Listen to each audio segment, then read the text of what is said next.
To our channel. నేను మీ journalist Kavya. ఒకవైపు ACB విచారణ, ఇంకెప్పుడు ఈడీ పిలుస్తుందో తెలియదు. ఈ సమస్యలు ఎదుర్కొంటూనే, ఈ లీగల్ పరిష్కారాన్ని కోసం వెతుకుంటూనే ఇంకోవైపు నేను రీసెంట్గా కూడా ఇంకొకటి ఖచ్చితంగా ఈ ఇష్యూలో కూడా అవినీతి జరిగింది, దీనిపైన కూడా విచారణ జరగాలి అని ఇంకొక కంప్లైంట్. అసలు ఏం జరుగుతుంది మరి? లీగల్ టీమ్కి ఇది ఒక పెద్ద టాస్క్గానే ఉంది. సో ఈ టాస్క్ని ఎట్లా ఎదుర్కోబోతున్నారు, సో ఎట్లాంటి వ్యూహంతో ముందుకు పోబోతున్నారు, ఇట్లాంటి విషయాలన్నీ కూడా తెలుసుకుందాం. ఇక ప్రజెంట్ మనతోటి లలితారెడ్డి గారు ఉన్నారు, మాట్లాడుకుందాం. నమస్తే అండి. సో ఒకదాని తర్వాత ఒకటి ఒక హై టాస్క్ లోనే ఉన్నట్టున్నారు ఇప్పుడు. న్యూ ఇయర్ హై టాస్క్ ఇది చాలా పెద్ద హై టాస్క్. ఇట్స్ ఓకే, అంటే ఇది ఆల్రెడీ ఊహించిందే. సో ఏదో విధంగా కావాలని చెప్పి ఇలాంటి సిచ్యుయేషన్ తెస్తారని తెలుసు. సో కేటీఆర్ గారికి చాలా పక్కాగా తెలుసు, బికాజ్ ఆల్రెడీ ఫాల్స్ కేసెస్ లో ఇంప్లికేషన్ చేయాలనేసి ఇంప్లికేటెడ్ ఏదైతే ఇష్యూస్ నడుస్తున్నాయో, సో ఇవన్నీ ఆల్రెడీ ఐడియా ఉంది. సో వి ఎక్స్పెక్టెడ్ ఆల్రెడీ ఇలాంటి కైండ్ ఆఫ్ సిచ్యుయేషన్ వస్తుంది అని చెప్పి. So we're in battle field now, we're ready to face anything. So ACB విచారణకి కేటీఆర్ గారికి సంబంధించి నిన్నంతా కూడా నడిచింది. ఎంత అంటే అది పెద్ద హాట్ టాపిక్గా మరి ఆ వరకు కోర్టు అనుమతిస్తుందా, ఇయ్యదా, అడ్వకేట్ని తీసుకోవద్దా, ఎట్లాంటి రూల్స్ రెస్ట్రిక్షన్స్ పెడుతుంది, ఇవన్నీ నడిచింది. End of the day court ఏం చెప్పింది ఏసీబీ విచారణకు సంబంధించి? ఏసీబీ విచారణలో ఏదైతే ఉందో అడ్వకేట్ ఉండొచ్చు. సో అడ్వకేట్ దూరం నుంచి ఏదైతే ఉందో లైబ్రరీలో కూర్చొని వీక్షించవచ్చు అని చెప్పేసి మేము ఏదైతే పిటిషన్ ఇస్తామో, lawyer compulsory, because already KTR గారు ఫస్ట్ నుంచి చెప్పినది అదే ఏంటంటే, మొన్న విచారణకు ఫస్ట్ డే పిలిచినప్పుడు కూడా నా లాయర్తోనే వెళ్తాను, బికాజ్ ఆల్రెడీ పట్నం నరేందర్ రెడ్డి గారికి ఏదైతే ఉందో కన్ఫెషన్ ఇవ్వకపోయినా కన్ఫెషన్ ఇచ్చారు అని చెప్పేసి చాలా ఫాల్స్గా వాళ్ళు రిమైండ్ రిపోర్ట్లో మెన్షన్ చేయడం జరిగింది. సో అందుకని నాకు అలాంటిది సస్పిషియస్నెస్ నాకు ఉంది కాబట్టి I want my advocate. So as per ఏమంటారు కాన్స్టిట్యూషన్ నాకు ఆ రైట్ ఉంది అని చెప్పారు. సో అదే విధంగా హైకోర్టుని నిన్న అప్రోచ్ చేయడం జరిగింది. సో కోర్టు వారు కూడా పరిగణలోకి తీసుకొని అడ్వకేట్ ఉండొచ్చు అని, రామచంద్రరావు గారు ఉండొచ్చు అక్కడ అని చెప్పి పర్మిషన్ ఇవ్వడం జరిగింది నిన్న. అండ్ ఇంకొకటి కూడా, సీసీ కెమెరాల నిఘాల మధ్యనే ఇది ఖచ్చితంగా చెయ్యాలి అని ఏసీబీకి కూడా ఒక ఆర్డర్ చేసింది. సో ఎందుకట్లా? సో ఇప్పుడు ఫస్ట్ నుంచి ఏంటంటే పోలీస్ వాళ్ళు మనం చూస్తున్నాం, actually there is no separate home minister లేరు. ఇప్పుడు మనకి సీఎంఏ హోమ్ మినిస్టర్ని దగ్గర పెట్టుకున్నారు. మీకు తెలిసే ఉంటుంది, ఇప్పుడు సీఎం గారిది ఇప్పుడు ఈ కమిషనరేట్ టవర్స్ లో కూడా ఆయనది ఒక ఛాంబర్ ఉందని తెలిసింది. సో ఎగ్జాక్ట్లీ, మీరు అసలు ఈ కోణంలో నుంచి కూడా దర్యాప్తు చేసి చూడండి. So CP cyber commissionerate Hyderabad లో కూడా ఒక ఛాంబర్ ఉందని చెప్పి మాకు కూడా, అంటే ఏ విధంగా కేటీఆర్ గారిని ఇరికించాలి, సో ఎలాంటి ప్లాన్స్ చేయాలి, అసలు అవసరం ఏముంది ఒక సీఎం ఆఫ్ ది స్టేట్ కి పోలీస్ కమిషనరేట్ ఆఫీస్ ఛాంబర్ ఉండాల్సి, అంటే ఇలాంటివి అన్ని వార్తలు వెలుగులోకి వస్తున్నాయి. సో వాట్ ఐఎమ్ సేయింగ్, అంత ఇదిగా అతను కాన్సన్ట్రేట్ చేసి కేటీఆర్ గారిని ఇంప్లికేట్ చేయాలని ఒక ఫాల్స్ ఉద్దేశం నడుస్తుంది. సో అందుకని ఇప్పుడు నిన్న ఇచ్చిన ఆర్డర్లు ఏంటంటే ఆడియో వీడియో సీసీ కెమెరాస్ ఉండాలి అని చెప్పి. సో అదే కాకుండా కొత్త బిఎన్ఎస్ఎస్ చట్టం ప్రకారం కూడా కంపల్సరీ ఎప్పుడైతే ఇలాంటి స్టేట్మెంట్స్ రికార్డ్ చేయబడతాయో అలాంటి వెసులుబాటు ఉండాలి, అది ఉందని చట్టంలోనే వచ్చింది ఇప్పుడు. సో దాని ప్రకారం this is going on. Okay.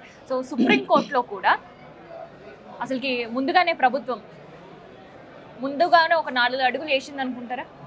ఏ విషయంలో అంటారు? సుప్రీం ఏదైతే కేవెట్ వేసి, ఎగ్జాక్ట్లీ ఇప్పుడు మొన్న క్వాష్ పిటిషన్ డిస్మిస్ అయింది. డిస్మిస్ అయిన విత్ నో టైమ్ సుప్రీంకోర్టులో క్వాష్ పిటిషన్ వేసేసారు. సో ఇంటెన్షన్ అంటే వాళ్ళు ఏ విధంగా కక్షపూరిత రాజకీయాలు చేస్తున్నారంటే ఇమీడియట్ గా దే వాంట్ దట్ ఓన్లీ. యాక్చువల్గా ఏంటి అంటే ఏ విధంగా కూడా కేటీఆర్ గారికి ఛాన్స్ ఇవ్వద్దు అనే ఉద్దేశంతో అదే కోణంలో వాళ్ళందరూ నడుస్తున్నారు. సో ఈ ఇష్యూలో నేను ఏమంటున్నానంటే, సో వాళ్ళ కక్షపూరిత రాజకీయాలు ఏవైతే ఉన్నాయో అది అక్కడి వరకు కూడా తీసుకెళ్లి కేవెట్టేశారు. సో ఆల్రెడీ అక్కడ కూడా అప్పీల్ ఫైల్ చేయడం జరిగింది. మేము అప్పీల్ వేస్తామనే ఉద్దేశంతో దే హ్యావ్ డన్ దిస్ అనమాట.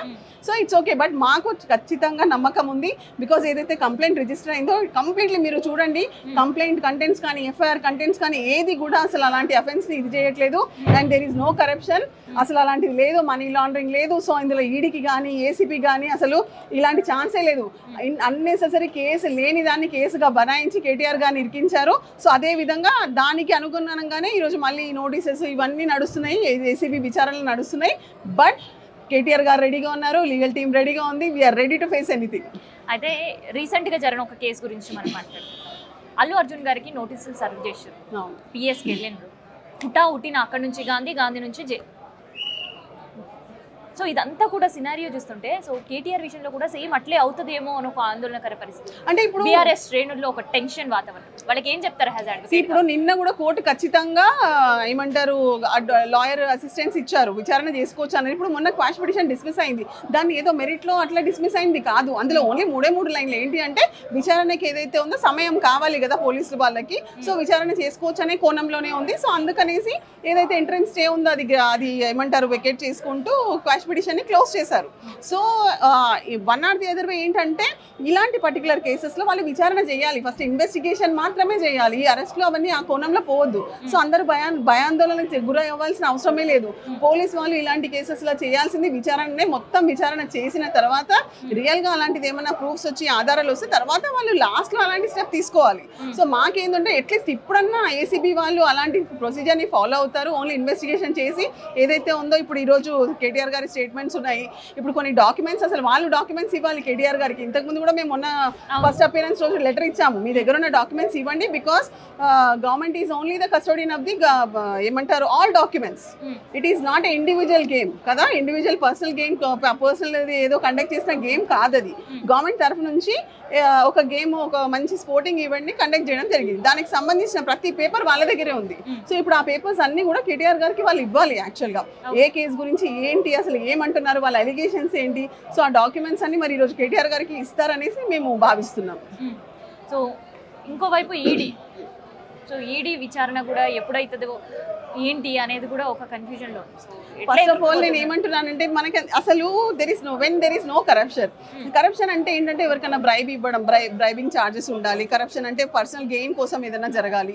అది ఒక రాష్ట్రం కోసం, రాష్ట్రం మంచి కోసం చేసిన ఒక స్పోర్టింగ్ ఈవెంట్. పర్సనల్ ఇంటెన్షన్ అందులో ఏమీ లేదు, పర్సనల్ గెయిన్ ఏమీ లేదు. సో అసలు కరప్షనే లేనప్పుడు and there is no money laundering, illegal money transactions ఏం జరగలేదు. యాజ్ పర్ అగ్రిమెంట్ ప్రకారమే వాళ్ళకి అమౌంట్ లీగల్గా అకౌంట్స్ ద్వారానే ట్రాన్స్ఫర్ చేయడం జరిగింది. సో అలాంటి అప్పుడు అసలు ఈడీకి కూడా స్కోప్ ఎక్కడ ఉంది? ఈడీకి కూడా స్కోప్ లేదు, అయినా కూడా ఈడీ కూడా ఇన్వాల్వ్ అవుతుంది. సో ఇవన్నీ చూస్తుంటే ఈ రాజకీయాలకు అనుగుణంగా ఏదైతే జరుగుతుందో ఈ వ్యవస్థలు యాక్చువల్గా ఇండివిజువల్ వ్యవస్థలు వీళ్ళందరూ కూడా ఎప్పుడు కూడా రాజకీయ నాయకుల పాకెట్లకు వెళ్ళకూడదు. వెళ్ళకుండా వాళ్ళు ఏదైతే ఉందో కరెక్ట్గా ప్రాపర్ ప్రొసీజర్ కోసం వెళ్ళాలి. కానీ ఈ కేసు రిజిస్టర్ అయిన దగ్గర నుంచి కూడా మనం చూస్తున్నాము కంప్లీట్గా రేవంత్ రెడ్డి గారు, ఆయన సర్కారు ఇవన్నీ ఏమంటారు రిజిస్టర్ కాకముందు నుంచే కేసు రిజిస్టర్ అవుతుంది, ఈ కేసులో పోబోతున్నారు, అలాంటి అన్ని కామెంట్స్ కూడా చేశారు. సో ఇవన్నీ చూస్తుంటే ఏంటంటే ఇదంతా created by the government, by Revanth Reddy and his team. So దానివల్ల ఏమన్నా జరగవచ్చు, ఈడీ రావచ్చు, ఏసీబీ వాళ్ళు రావచ్చు, అట్లా నడుస్తుంది. కానీ యాజ్ పర్ ప్రొసీజర్ అయితే ఏం పోవట్లేదు. సరే, ఆల్రెడీ ఇదే చిక్కులు దాదాపు 2-3 నెలల నుంచి వార్తలు వింటూనే ఉన్నారు, టెన్షన్ పడుతూనే ఉన్నారు, లీగల్ టీమ్ ఫైట్ చేస్తూనే ఉంది. కానీ కొత్త ముచ్చట నిన్న ఇంకొక కేసు కూడా పెట్టాలి, ఇందులో కూడా అవినీతి జరిగింది అని చెప్పేసి అదే చెప్తున్నాం కదా. ఎగ్జాక్ట్లీ. ఇప్పుడు ఆయనకి ఈ గ్యారంటీలు ఏదైతే ఉన్నారో అష్యూరెన్సెస్ ఇచ్చారు ప్రజలకి, అష్యూరెన్సెస్ ఇచ్చింది ఫుల్ఫిల్ చేయలేకపోతున్నారు. రైతు భరోసా 12,000 ఇస్తామని చెప్పి మొన్న చెప్పి చేయలేకపోయారు. సో వాళ్ళకి they want some time, they want some diversion politics. So అందుకోసం అని చెప్పి ఇంటెన్షనల్లీ మళ్ళీ వాళ్ళ పర్సనే ఎవరో ఒక పర్సన్ ని ప్లాంట్ చేసి అలా ఆ person Congress person is none other than the Congress, he belongs to the Congress party only. So ఆయన ద్వారా అలాంటి కంప్లైంట్ ఇప్పించడం జరిగింది. సో ఇవన్నీ ఏదుందో మేము రెడీగా ఉన్నాం ఎదుర్కోవడానికి, మాకేం టెన్షన్ లేదు. వాళ్ళు టెన్షన్ పడుతున్నారు, ఏదో విధంగా వేద్దామారే, ఏ కేసు పెట్టినా కూడా అసలు వాళ్ళకే ఫెచ్ అవుతుంది కానీ కేటీఆర్ గారికే ఫెచ్ అవుతుంది, మాకేం అవ్వట్లేదు అనే ఉద్దేశంతో ఇంకా భయపడిపోయి తొందరగా ఏదో ఇరికించాలనే ప్రయత్నంలో ఇలాంటి అన్ని కేసులు అంటే ఫాల్స్ కేసెస్ బనాయించాలని నడుస్తుంది. సో వీఆర్ రెడీ, ఏ కేసు వేస్తారో వేసుకోమని ఇవ్వండి, భయపడేదే లేదు అసలు. అయితే కాన్స్టిట్యూషన్ గురించి ఫస్ట్ నుంచి కూడా మీరు అంటున్నారు కాబట్టి ఈ సందర్భంలో మిమ్మల్ని ఒక ప్రశ్న. ప్రభుత్వం అంటే బిఎన్ఎస్ చట్టం, కొత్త చట్టాలు వచ్చిన తర్వాత చట్టం దుర్వినియోగం అవుతుంది, ఫాల్స్గా ఎఫ్ఐఆర్స్ చేస్తున్నారు. సో ఇవి జరగకుండా ఉండాలి అంటే కాన్స్టిట్యూషన్కి సంబంధించిన ఒక టీమ్ని ఇక్కడ ఏర్పాటు చేస్తాము అని చెప్పేసి అంటున్నారు. సో అది పాసిబుల్ అవుతుంది అనిపిస్తుంది. అంటే యూజువల్గా పోలీస్ వ్యవస్థ ఏదైతే ఉందో యాక్చువల్గా పోలీస్ వ్యవస్థను కూడా కంట్రోల్ చేయడానికి ఒక సెపరేట్ ఒక ఇది ఉండాలి, సంస్థ ఉంటుంది యాక్చువల్గా. ఈవెన్ హైకోర్టు నుంచి కూడా ఏదో డిసిప్లినరీ కమిటీ అని ఉంటుంది, అట్లాంటి కమిటీని పెట్టాలి.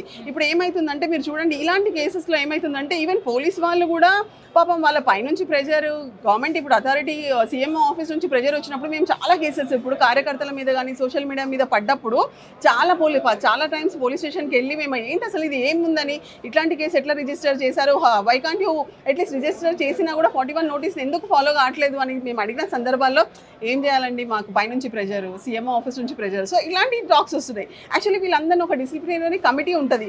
ఒకవేళ ఏదైనా ఇర్రెగ్యులారిటీస్ జరిగినా, పోలీస్ వాళ్ళు ఒకవేళ ప్రాపర్ ప్రొసీజర్ ఫాలో కాకపోయినా వాళ్ళ మీద ఒక కమిటీ ఉండాలి యాక్చువల్గా.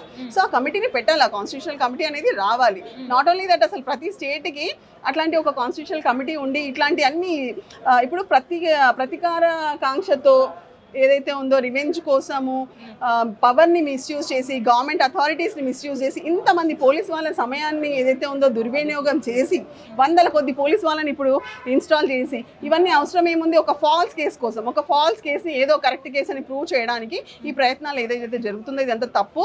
నిజంగా కూడా ఒక కాన్స్టిట్యూషనల్ కమిటీస్ అట్లాంటిది ఏదైనా ఏర్పడితే చాలా మంచిది. ఇక లాస్ట్ క్వశ్చన్, హైడ్రాకి సంబంధించి కొత్త నిర్ణయం. ఆల్రెడీ హైడ్రా చాలా పవర్ఫుల్, చాలా పవర్స్ ఇచ్చేసింది గవర్నమెంట్.